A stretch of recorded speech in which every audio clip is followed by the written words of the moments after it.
Assalamualaikum warahmatullahi wabarakatuh. Nama saya Siti Rahayu. Saya di sini akan sedikit menjelaskan tentang penganggaran untuk perencanaan dan pengendalian.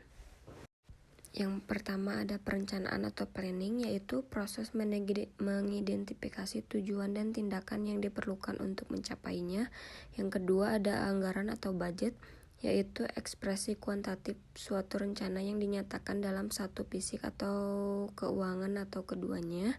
Dan yang terakhir ada pengendalian atau kontrol, yaitu proses penetapan standar yang memperoleh umpan balik mengenai kinerja yang sesungguhnya dan melakukan koreksi apabila kinerja menyimpang dari rencana. Selanjutnya, keterkaitan perencanaan operasi dan pengendalian, yaitu ada perencanaan, rencana strategis, tujuan jangka panjang, tujuan jangka pendek, anggaran. Lalu, pengendalian membandingkan hasil sesungguhnya versus hasil direncanakan. Selanjutnya ada jenis-jenis anggaran, yaitu terbagi menjadi 3. Pertama ada anggaran induk atau master budget, kedua anggaran operasional atau operating budget, dan terakhir ada anggaran keuangan financial budget. Sistem penyusunan anggaran. Sistem anggaran induk tradisional, yaitu pembuatan anggaran induk sebagian besar didasarkan pada anggaran induk tahun sebelumnya. Zero Based Budgeting atau ZBB, manajer pusat pertanggungjawaban harus menjustifikasi setiap aktivitas yang direncanakan dan taksiran biaya seolah aktivitas tersebut baru pertama kali digunakan. Selanjutnya Planning, Programming, and Budgeting System atau PBBS, yaitu alokasi sumber daya organisasi yang terbatas pada aktivitas atau program yang menjanjikan tingkat hasil paling besar. Pendekatan penyusunan anggaran ada top down dan bottom up. Selanjutnya, pengumpulan informasi untuk penganggaran, yaitu manajer anggaran menginformasikan ke semua bagian untuk mengumpulkan data anggaran. Data berasal dari banyak sumber. Ada data historis, harga tahun lalu, penjualan tahun lalu, dan lain-lain. Perkiraan variabel lain, yaitu perkiraan biaya dan perkiraan kas. Dasar penyusunan anggaran, yaitu ada perkiraan penjualan. Penyusunan anggaran operasional, yaitu anggaran penjualan, lalu ke anggaran produksi, ke anggaran pembelian bahan baku, anggaran tenaga kerja langsung, lalu anggaran overhead, anggaran bersedia barang akhir, anggaran harga pokok penjualan, anggaran biaya pemasaran, lalu anggaran biaya riset dan pengembangan, anggaran biaya administrasi, dan terakhir ke anggaran laporan laba rugi. Adapun kelebihan dan kelemahan proses anggaran induk operasional. Kelebihannya yaitu 1. Pendekatan yang disiplin terhadap identifikasi dan pemecahan masalah. 2. Arah dan tujuan bagi manajemen di sebuah tingkatan. 3. Meningkatkan koordinasi aktivitas perusahaan. 4. Untuk melanggang gagasan dan kerjasama dari semua tingkat manajemen. Lalu terakhir, 5. Ukuran evaluasi kinerja yang sesungguhnya dan kemanapun manajerial para eksekutif. Lalu ada kelemahannya, ada 3, yaitu 1. Berorientasi berdepartemen dan tidak memperhitungkan keterkaitan antar departemen. 2. Statis dan tidak dinamis. 3. Berorientasi hasil bukan proses. Lalu selanjutnya ke materi kedua, yaitu perencanaan dan pengendalian. Anggaran, perencanaan, dan pengendalian.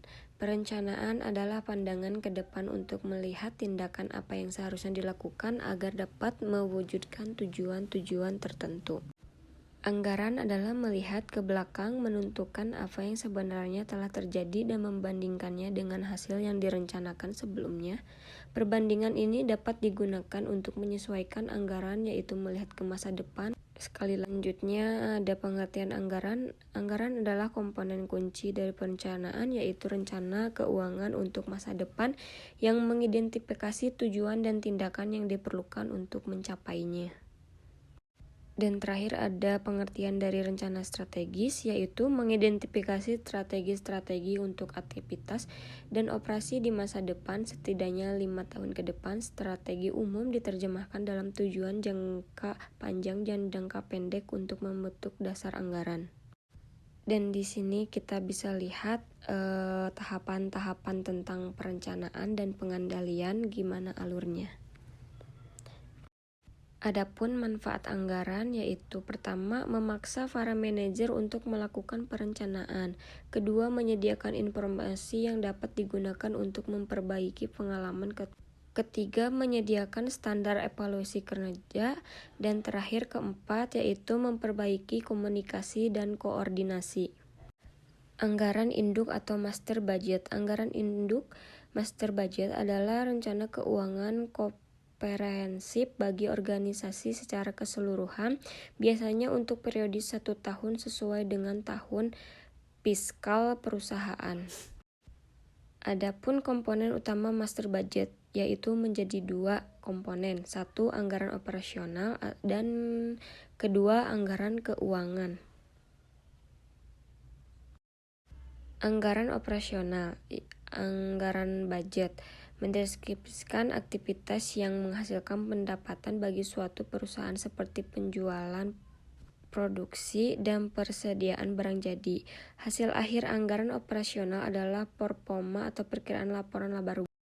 Anggaran operasional atas perkiraan laporan laba rugi disertai dengan laporan pendukungnya, yaitu pertama, anggaran penjualan, kedua, anggaran produksi, ketiga, anggaran pembelian bahan baku langsung, keempat, anggaran tenaga kerja langsung, kelima, anggaran overhead, keenam, anggaran beban penjualan dan administrasi, ketujuh, anggaran persediaan barang akhir jadi, dan terakhir ada anggaran harga pokok penjualan.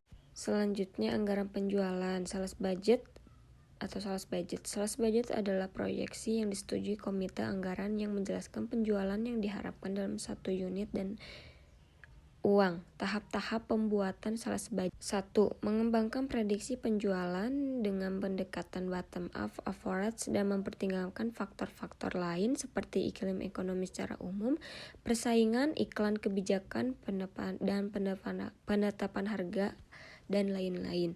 Kedua, pertimbangan dari komite anggaran terhadap sales budget yang dibuat. Ini adalah contoh perhitungannya. Dan terakhir ada anggaran produksi. Anggaran produksi menjelaskan banyaknya unit yang harus diproduksi untuk memenuhi kebutuhan penjualan dan kebutuhan persediaan. Untuk menghitung unit yang akan diproduksi, rumusnya yaitu unit yang akan diproduksi sama dengan perkiraan penjualan unit ditambah unit dalam persediaan akhir dan dikurangi unit dalam persediaan awal. Sekian dan terima kasih.